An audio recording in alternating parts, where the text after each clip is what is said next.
J'ai perdu trop de temps sur les jeux vidéo, à swiper sur les réseaux, etc. Et, et je trouve ça dommage. Je trouve ça dommage de me dire que c'est du temps perdu pour faire d'autres choses et que ça sera du temps irrécupérable en fait. Euh, et le truc qui est intriguant avec ça en fait, c'est qu'avec les jeux vidéo, comme avec les réseaux sociaux, ou avec tout ce qui est lié à la dopamine et les écrans de manière générale, c'est que sur le coup, c'est vrai que tu es pleinement conscient, enfin dans la mesure où tu vas pas voir le temps passer, tu vas être à fond dans le truc, tout va passer hyper vite. Une fois que ça sera terminé, tu vas redemander et ainsi de suite jusqu'à ce que tu perdes encore et encore plus de temps. Ce que je veux moi, et ce que je pense toi aussi tu veux, c'est vivre consciemment, c'est-à-dire savoir ce que tu fais, savoir pour quelle raison tu fais ça, le plus possible. Et, et je pense que ça permet aussi d'une certaine façon d'atteindre un bonheur. Et je ne vais pas non plus trop débiter aujourd'hui, mais j'aimerais juste revenir sur, selon moi, plusieurs éléments qui permettraient d'atteindre cette conscience le plus possible au quotidien. Des petits trucs que tu peux mettre en place dès aujourd'hui, juste même en regardant cette vidéo ou après, pour, euh, pour atteindre ce niveau-là. La première chose, quelque chose d'assez fort, c'est la méditation.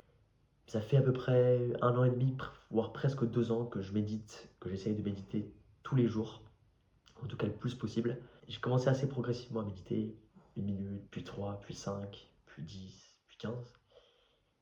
Et ça fait vraiment du bien. Et au-delà du fait de maîtriser plus ses émotions, de garder son calme, de, d'arriver à être concentré plus longtemps et d'une meilleure façon, je pense que le plus gros bénéfice, c'est la capacité d'être dans l'instant présent grâce à la méditation.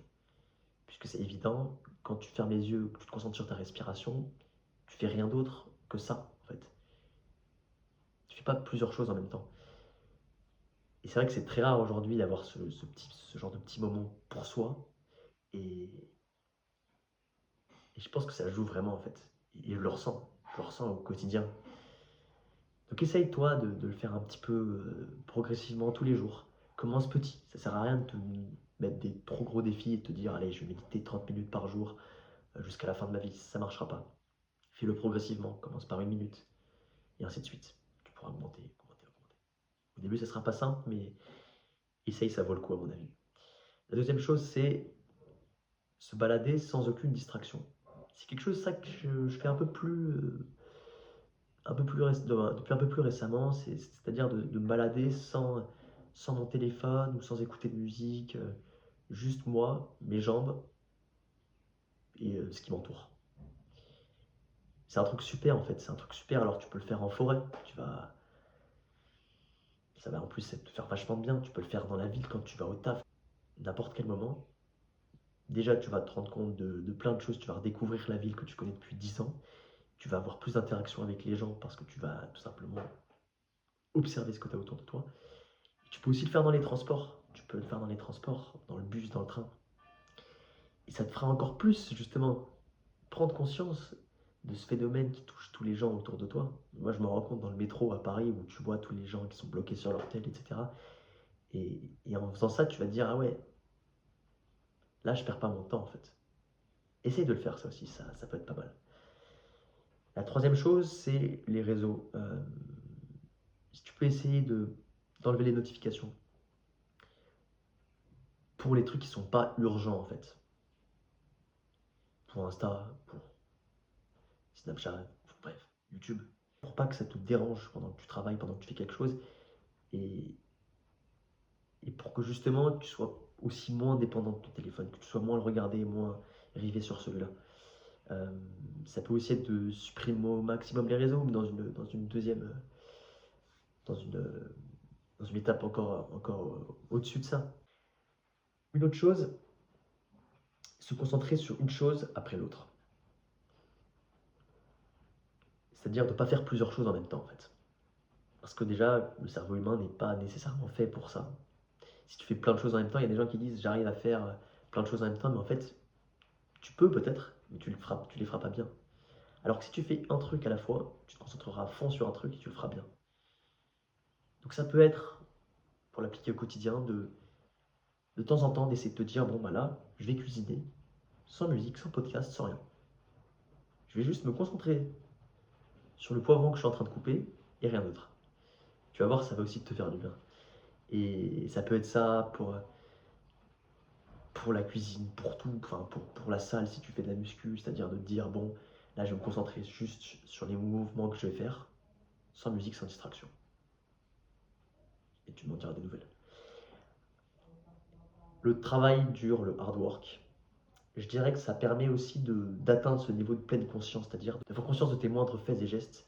Et je le ressens vraiment quand je fais de la muscu, quand je cours, quand je prends des douches froides, c'est des trucs de fou, mais c'est...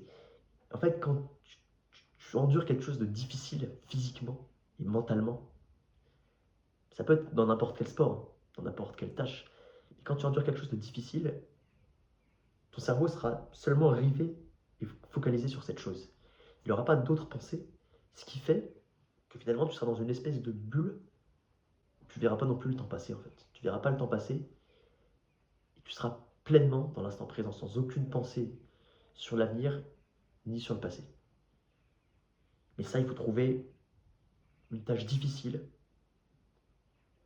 qui te plaise aussi. Qui te plaise. Ça peut être la muscu, ça peut être la course, ça peut être le vélo, ça peut être la natation, ça peut être n'importe quel sport. Mais essaie de t'en trouver une. Et enfin, je dirais qu'il y a le stoïcisme qui m'a pas mal aidé là-dessus.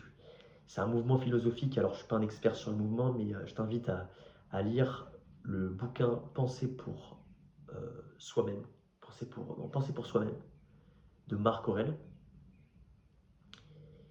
qui, euh, qui en fait un espèce de catalogue de toutes les pensées de cet empereur de l'Empire romain, donc de l'Antiquité. Et en fait, tu te rends compte que c'est encore hyper parlant aujourd'hui, au XXIe siècle, en 2024, alors que c'était il y a beaucoup, beaucoup d'années. Euh, donc je t'invite à lire ce bouquin. Il y a un truc qui ressort pas mal aussi là-dedans, dans tout ce qui est stoïcisme et dans son livre, c'est une phrase en latin, memento mori. Qu'est-ce que ça veut dire? Ça veut dire médite sur ta mort. Et ça peut paraître très sombre, très triste, mais en fait, c'est quelque chose qui te fait aussi vachement prendre conscience de l'importance du présent. C'est de te dire que chaque seconde qui passe, et ben d'une certaine façon, c'est une seconde qui te rapproche de la mort. Donc chaque seconde où tu perds à faire quelque chose qui sert à rien dans ta vie, qui te distrait, ben c'est une seconde de perdu en fait. Donc là, je t'ai parlé de plein d'éléments qui te permettent d'être plus dans l'instant présent, d'avoir conscience de ce que tu fais au quotidien.